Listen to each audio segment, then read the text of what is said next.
નમસ્કાર, આપ જોઈ રહ્યા છો નેશન પ્લસ ન્યૂઝ. હું છું આપની સાથે હેતલ ભગત. વડોદરા અને છોટાઉદેપુર જિલ્લાની સૌથી મોટી સહકારી ક્ષેત્રની સંસ્થા એટલે બરોડા ડેરી પ્રતિષ્ઠાનો જંગ ગણાતી આ ચૂંટણીમાં વહીવટ અંકે કરવા માટે સહકારી ક્ષેત્રના માંધાતાઓ આજે ફોર્મ ભરવા માટે ઉમટી પડ્યા હતા. અત્રે નોંધનીય છે કે સહકારી ક્ષેત્રમાં ભારતીય જનતા પાર્ટી દ્વારા મેન્ડેટ પ્રથા અમલી બનાવવાના નિર્ણય સામે પણ વિરોધનો સૂર ઉઠ્યો છે. ત્યારે આજે વડોદરા ગ્રામ્યના sub divisional magistrate Aishwarya Dubey સમક્ષ તારીખ 18મી માર્ચના રોજ યોજાનાર ચૂંટણીના મુરતિયાઓ દ્વારા ફોર્મ ભરવામાં આવ્યા હતા. આજથી 69 વર્ષ પૂર્વે વડોદરા જિલ્લા દૂધ ઉત્પાદક સહકારી સંઘ બરોડા ડેરીની સ્થાપના કરવામાં આવી હતી. હાલના નિયામક મંડળની અવધિ 28મી ડિસેમ્બર 2025ના રોજ જ પૂર્ણ થઈ ચૂકી હતી, પરંતુ રાજનીતિના અખાડા સમી બરોડા ડેરીના 1400 કરોડ રૂપિયા ઉપરાંતના વહીવટ ઉપર વર્ચસ્વ જમાવવા માટેની આ લડાઈ ગુજરાત હાઈકોર્ટના આંગણે જઈ પહોંચી હતી, જ્યાં કોર્ટના હુકમથી હવે આ ચૂંટણી યોજાનાર છે. ત્યારે આજે સવારથી જ 13 ઝોનમાં ડિરેક્ટર પદના ઉમેદવારો ફોર્મ ભરવા માટે આવી પહોંચ્યા હતા. મોટી સંખ્યામાં સમર્થકોની ઉપસ્થિતિમાં સહકારી ક્ષેત્રોના અગ્રણીઓ દ્વારા ફોર્મ ભરવામાં આવ્યું છે, જેમાં ભાજપ કોંગ્રેસ સમર્થિત તો કેટલાકે મેન્ડેટની પરવા કર્યા વગર વિજય નિશ્ચિત હોવાની આલબેલ સાથેના ફોર્મ ભરી દીધા છે. 1071 મતદારોના સથવારે બરોડા ડેરીમાં ડિરેક્ટર પદ એ સ્ટેટસ સિમ્બોલ હોવાથી આ ચૂંટણી પૈસા કરતા પાવર ગેમ વધારે છે. આજે સવારથી જ બરોડા ડેરીની ચૂંટણીનો ધમધમાટ જોવા મળ્યો હતો, જેમાં સતીશ દિસાડિયા, સંગ્રામસિંહ રાઠવા, જીબી સોલંકી, દીનુ મામા, કુલદીપસિંહ રાહુલજી, રાજુ અલવા, શૈલેષ પટેલ સહિતના વર્તમાન ડિરેક્ટર્સ દ્વારા હમ સાથ સાથ હૈનો કોલ આપવામાં આવ્યો હતો. આધારભૂત માહિતી અનુસાર સહકારી ક્ષેત્રની ચૂંટણીમાં મેન્ડેટ મળશે એની અપેક્ષાએ અતુલ પટેલ અને ધાબળા કાંડથી ખરડાયેલ સાધીના ભાસ્કર પટેલે પણ ફોર્મ ભર્યું હતું. ત્યારે આજે નિરીક્ષકો વિવિધ ઉમેદવારોના સેન્સ લેશે, ત્યારે ચૂંટણીનું ચિત્ર પણ સ્પષ્ટ બની જશે. જો કે જીબી સોલંકી દ્વારા વર્તમાન બોર્ડ આગામી દિવસોમાં પણ વિજયી બનીને દૂધ ઉત્પાદકોના હિતમાં કામ કરતું રહેશે એવો આશાવાદ વ્યક્ત કર્યો હતો. હવે જાહેર જીવનમાં આરોપીથી તો કોઈ બચી શકે એમ છે નહીં.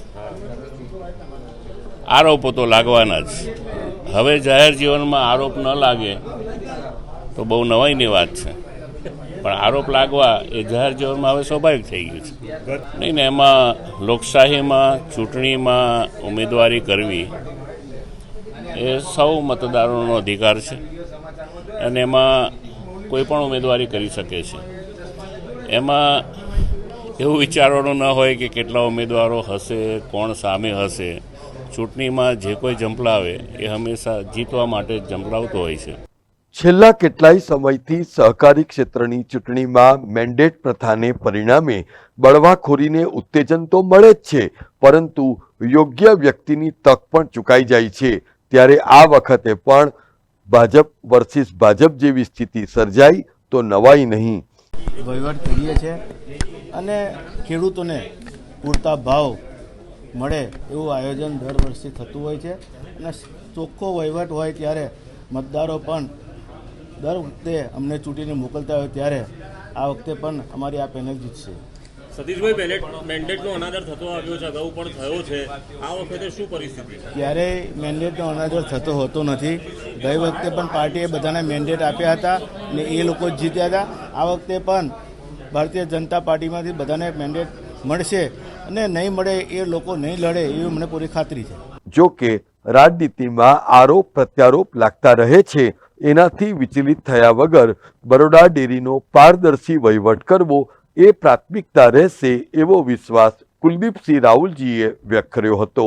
આરોપો લાગતા રહે, પણ એમાં અમારે તો ફક્ત બરોડા ડેરીનું હિત જોવાનું છે કે મારા દૂધ ઉત્પાદકોને વધુમાં વધુ ભાવફેર કેવી રીતે મળે, દૂધ ઉત્પાદકોને સારી સેવાઓ કેવી રીતે મળે.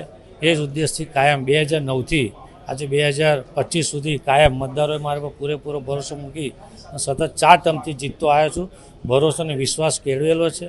આ વખતે પણ પૂરેપૂરો ભરોસો અને વિશ્વાસ મને આપેલો છે કે આગામી ચૂંટણીમાં સારા મતોથી હું બરોડા ડેરીમાં નિયામક મંડળમાં જીતીને જવાનો છું. મેન્ડેટ મળશે. અત્રે નોંધનીય છે કે બરોડા ડેરીની ચૂંટણીમાં પાસાઓ ફેંકાઈ ચૂક્યા છે, ત્યારે અસરકારક અને દૂધ ઉત્પાદકોના હિતમાં નિર્ણય લેનાર વર્તમાન ચેરમેન દિનેશ પટેલ ઉર્ફે દિનુ મામા હેવીવેટ ઉમેદવાર ગણાય છે અને આ શાસનને ઉથલાવી દેવા માટે સાવલીના ધારાસભ્ય કેતન ઇનામદાર, પાદરાના ધારાસભ્ય ચૈતન્યસિંહ ઝાલા, ડભોઈના ધારાસભ્ય શૈલેષ મહેતા, કરજણ સિનોરના ધારાસભ્ય અક્ષય પટેલ, વાઘોડિયાના ધારાસભ્ય ધર્મેન્દ્રસિંહ વાઘેલા દ્વારા એડી ચૂંટીનું જોર લગાવી દેવામાં આવ્યું હતું.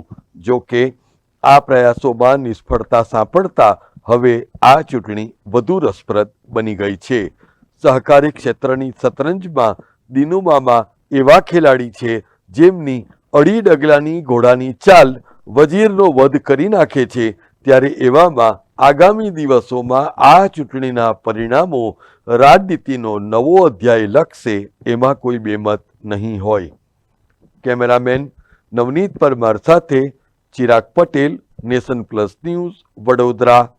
સમાચારોના સતત અપડેટ મેળવવા માટે અમારી નેશન પ્લસ ન્યૂઝની યુટ્યુબ ચેનલને સબસ્ક્રાઇબ કરો, બેલ આઇકન દબાવો અને જોડાયેલા રહો ફેસબુક, ઇન્સ્ટાગ્રામ અને ટ્વિટર પર.